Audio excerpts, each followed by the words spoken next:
I believe in personalization, individuality, but I'm always the first person that goes, oh my God, I love to buy that. And then, oh, how could I personalize it? How could I make it unique for me?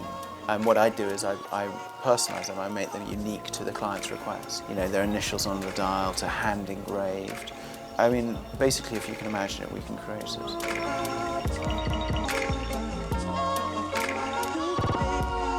I'm George from Bamford Watch Department. When I became a watch lover and collector, it goes back to 1992, and that started with a brightening Navitimer. It was that vintage watch that started this light bulb moment for me. That's where I learned how to do things. So what I mean is I learned how to, I took the glass off, I took the hands off. It took me a very short period of time to strip a watch but rebuild it. So for me, vintage watches have a soul. They've got a history behind them. And I love the dent, the dink, the scratch. Everything about it for me is that soul that's gone into that watch.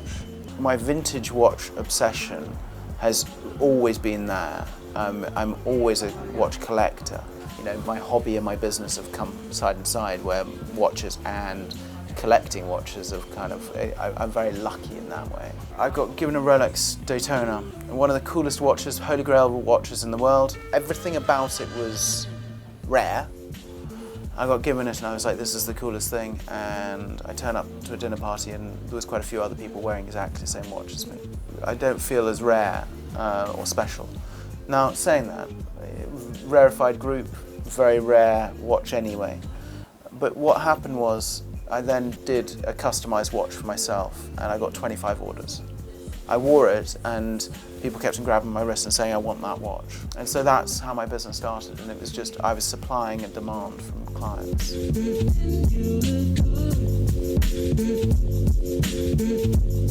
The Fragment Design 369, this was inspired by the 369 Submariner. Both Fragment and myself, or Hiroshi and myself, were obsessed with, and so it was one of those things where we said, okay, well, what can we do? You know, for me, that was the thing where I was like, okay, what can we do? How can we do something? And can we bring in our love affair? And Bathing Ape neighborhood, it was just one of those. I just was like, yeah. And we worked with neighborhood back in the day. And to work again with them, I was blown away to do that. I can't say which one is memorable because they're all memorable in their own way. I think personalization is going to be key on Watch World. I think that if you can do personalization as a watch business, I think you've got the key to the next clientele.